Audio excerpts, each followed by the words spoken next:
All right. Hello, everybody. Okay, let's try this again. Round two. All right. Hello, everybody. There we go. We are having some technical difficulties, but hopefully it works better this time around. The box that I normally use, it's called my little Go Studio box. I packed up. It's a pain to set back up. I packed it up for the hurricane. And so I didn't have time to do that with our masterclass, but that's okay. We're going to go ahead and get going today. So we are talking about transitioning from a 9-to-5 to full-time real estate investing. And who better to do that than Laura? She'll explain a little of her story of transitioning and some tips. And then I'll tell you, because I know there's going to be a lot of people on here that are maybe stay-at-home moms or things like that, where they don't necessarily have a 9-to-5 and as well. So we're going to give all kind of tips of transitioning into full-time real estate investing. But Laura, I'll let you kind of take over for now. Sure.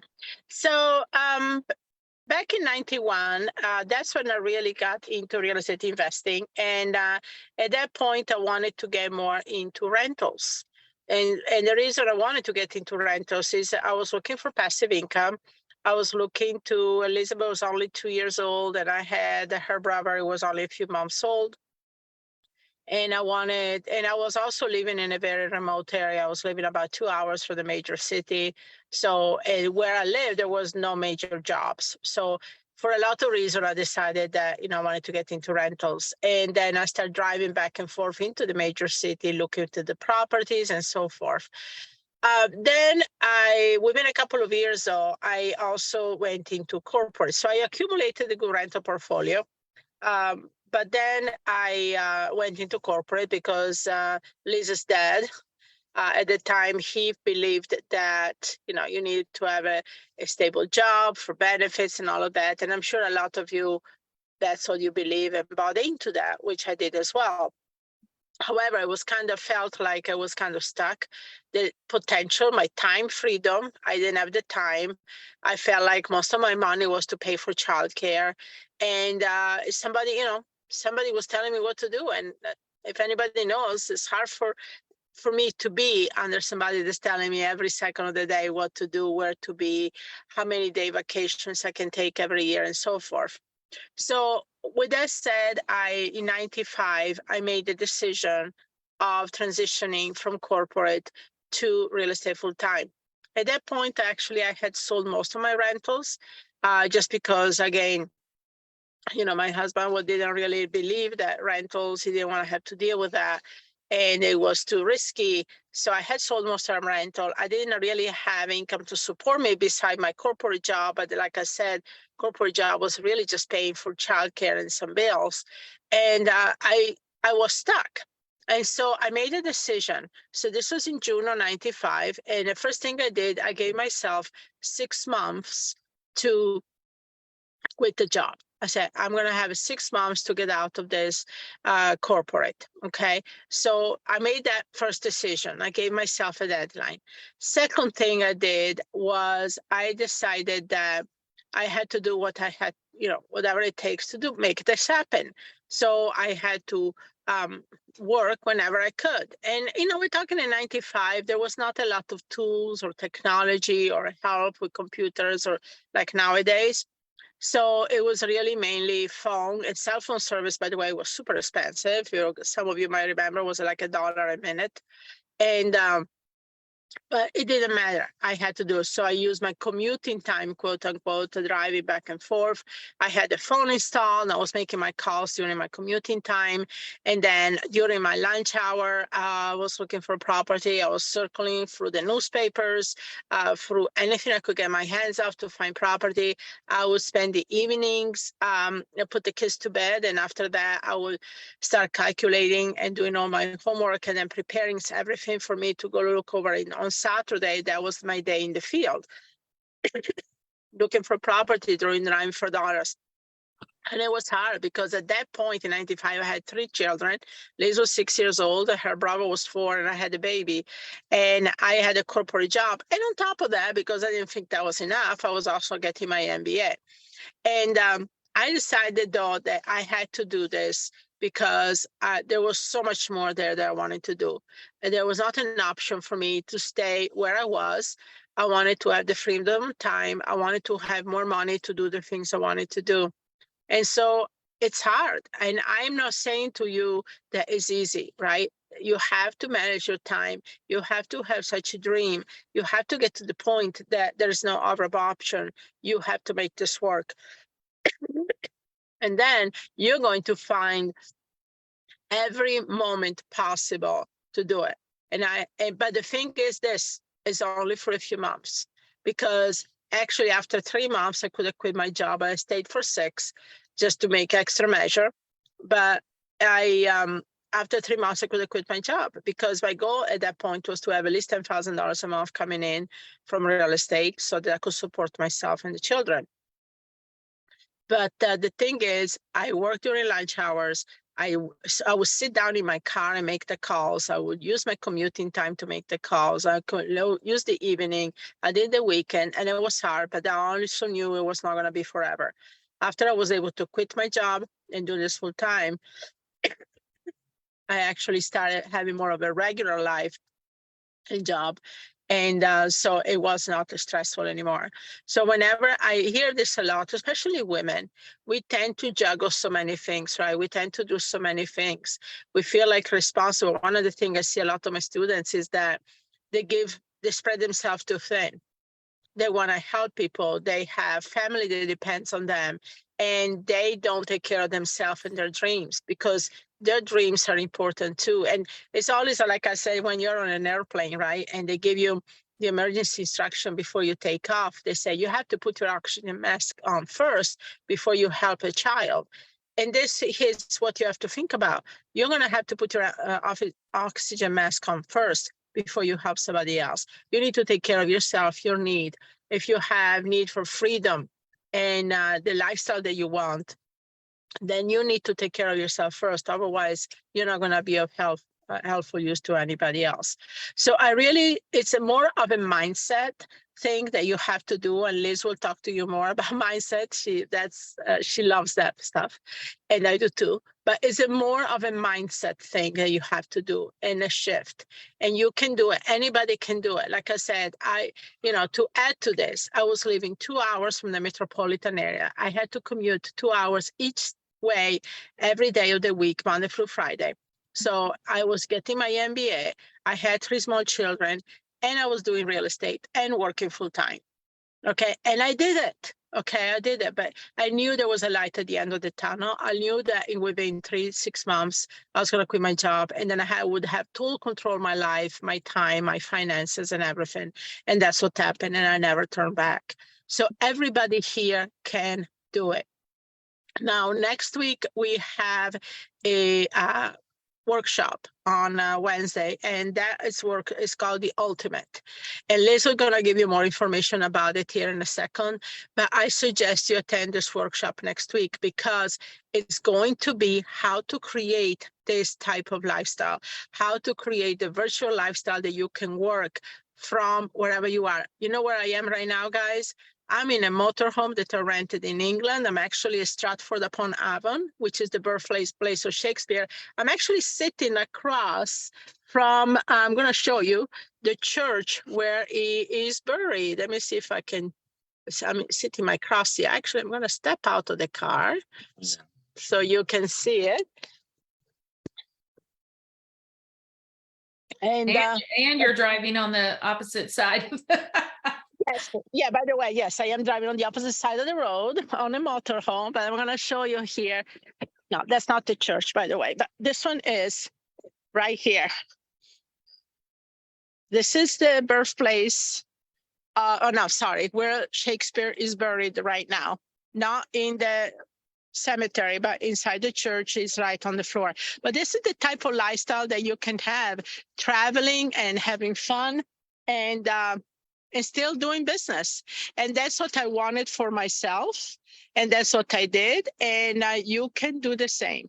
But it takes a mental shift and commitment. I'm trying to turn the camera here. But take a mental shift and a commitment that you are going to do this. This is the motorhome I rented. There's a little van that my husband is in there. But yeah, that's it. But this is the type of lifestyle and the commitment that you want to make so that you can live life on your own terms. So now I'm going to hand you over to Liz. Hopefully this gave you some tips and helped you. And Liz, can I go? Can you take it from here?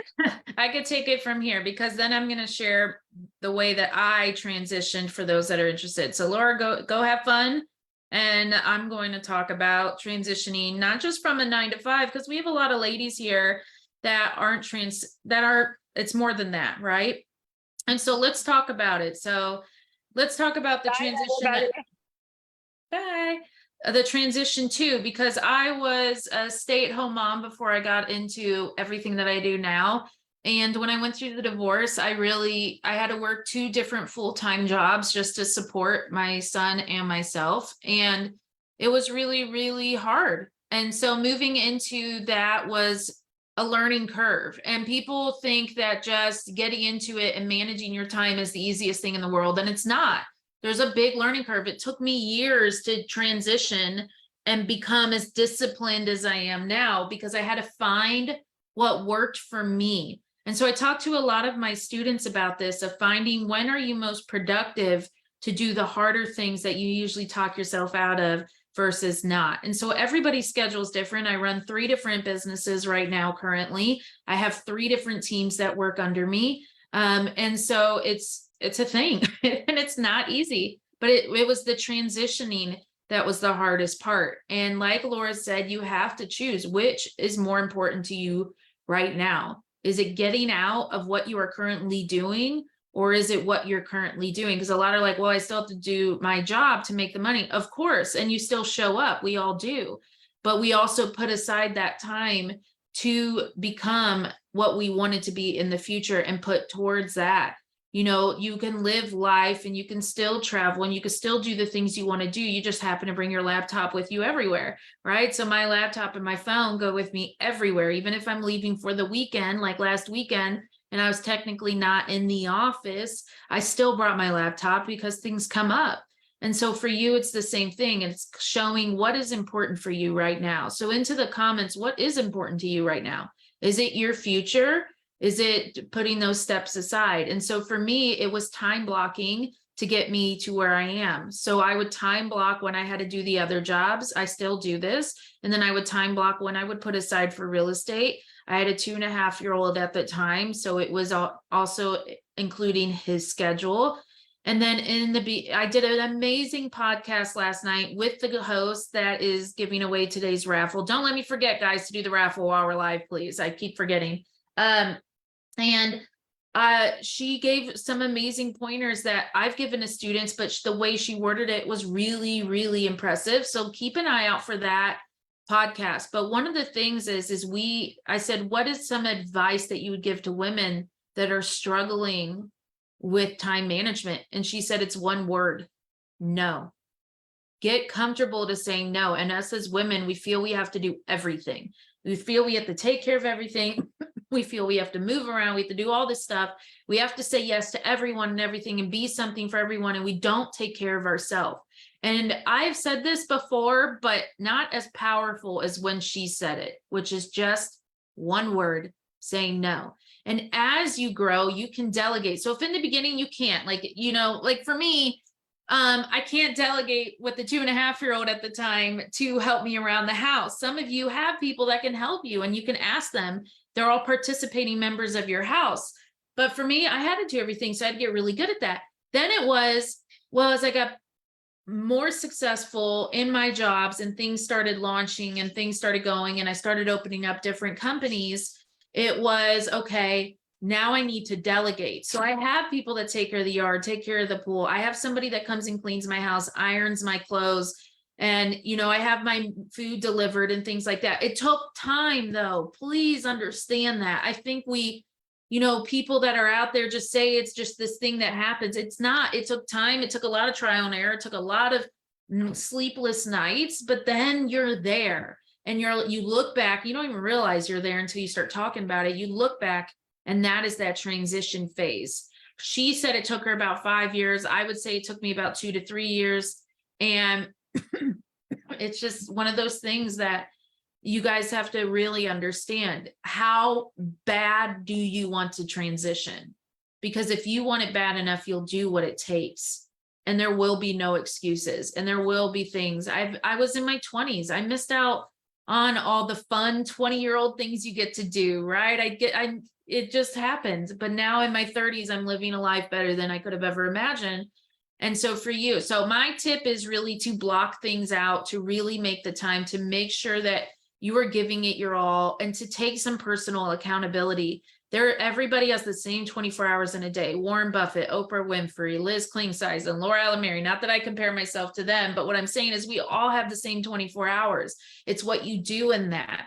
And then, but also I'm going to say this, take care of you, schedule you time in, because that was one mistake I didn't do, was I didn't, and I ended up burning out. I ended up suffering from panic attacks. I ended up doing all of these things because I wasn't taking care of me. I was saying yes to everyone else, and it was very, very hard. And so you almost have, I don't like the word selfish, but you almost have to get selfish with your time.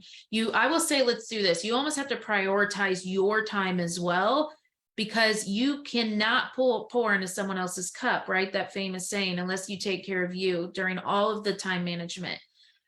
So I hope there were some tips between me and Laura that you can take away, but at the end of the day, you do have to figure out what is more important and what you can focus on, and then talk to people that support you, that are important to you, on how they can help you, so that, because you have to show them the bigger picture. When Hunter was little, when things really started taking off, I want to say Hunter was about 4 and 5. And even though he was so little, I sat down with him and I told him, hey, mommy's got to do this, but this is how it benefits you if I can do this, right? And now he lives this amazing life. Now I still make time for him.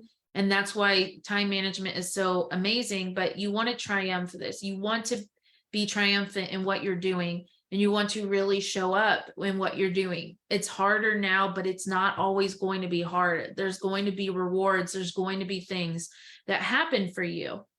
So I'm getting a little talking in circles. So I hope this was helpful. Today's live raffle. Almost forgot. Oh my gosh, I almost forgot, even though I just said it. So the raffle today. So I did a podcast with this amazing lady. Let me tell you a little bit about her. I actually met her through our coaching community. And she's from Australia. So she has a beautiful accent. I can't wait for you to hear the podcast we did last night. It will launch this week. But actually her family and my family, meaning me and Hunter, we met, and her daughter is around Hunter's age, and they had a blast. But you want to talk about time management. She was taking a month-long, as they call, holiday, and in Hawaii. And so she was still running her business while doing our conference like we were, and then also having like the kids and her husband with her on all of this stuff. So when we were reaching out, when we were thinking of what to do as a raffle, we had already scheduled a podcast with her because she is the time management coach in our community. And I was like, oh my goodness, so we asked her what ideas she had for a raffle. And she's like, well, why don't I actually raffle something of mine? And this is something she's raffling. So she is going to raffle. This is a value of $2,000, and she's going to raffle her Power Hour package. And her name is Sarah Greener, and she is going to teach you how to become the ultimate productivity and time management queen. This is 6 module hours. This is 6 modules training that will optimize your week in just 1 hour. So it will help you address to-do list overwhelm, fighting fatigue, multitasking myths, and purpose. And then what else is, it's also going to include templates, scripts, and you get some personal coaching by her. So this can help a lot of you that are either transitioning or going full-time, or already investing and just really wanting to get your time management down, because I have a lot of people in focus. I mean, I've never given a raffle this amazing before, and I thank her for it. Her name is Sarah Greener, and I thank her for this raffle. So how do you get entered into the raffle? Because I'm only live in the group right now, but I know they're going to put this on the other social medias. You have to join our Facebook group, fill out the 3 questions. If you don't, we do not let you in. This is to limit the amount of spam, and you just have to comment. What we do is we're trying to build a community here, and the only way we can do that is with your help. And so we reward the people that comment, the top 3 people that comment the most throughout the week will be entered into a raffle. This changes every week. I've had back-to-back winners just because we take the top 3, we put in this little spinning wheel, it spins, and that's the winner of the week. And so it's really kind of cool to watch, and it's a lot of fun, but it's also to give back to the community, because if it wasn't for you guys, Real Estate Investing Women wouldn't exist. And so it's our way of giving back to you. We do weekly. You have 1 week to claim this amazing raffle. We just have some guidelines to this because it's free for you. Is that we ask that you don't tag or message the person. I want them to watch. That was kind of it. But usually we don't go very often where someone doesn't claim it, because they are so active in the group. They are very used to watching the lives and claiming. And then what you do is you have 1 week to claim. Amanda will comment right after I announce the winner, her email. But our winner today already has her email. And you claim it and we'll send it to you. So I'm super excited. Sarah's really excited to hear how this goes. Are you guys excited? So our winner is, and I am not surprised, and I've been telling Amanda, I'm waiting for her name to land in the spinning wheel, because she comments everywhere so often. You guys all know her. This is Michelle Williams. I think she goes by MDW or MD Williams, something like that. Her Facebook name is a little different, but you are our awesome winner. Congratulations. You've been working hard and you have won. So congratulations, Michelle. Thank you so much for participating and building our community. And I know, right? I'm like so excited for her, Martina. She works hard, right? She works very hard to get that win, and I just know she'll claim it. So we are going to go. The masterclass has been amazing. I need to go do some other things, but thank you, everyone. I hope this was helpful today. I hope the transitioning tips that we give helps you as well, because it's really just at the end of the day, something we do for everyone, and it's hard. It's a transition, but the transitions always have rewards, especially in real estate. So I hope you have a wonderful day. Everyone's celebrating her. I'm sure she'll watch this, and I will see you guys next week. Bye, everybody.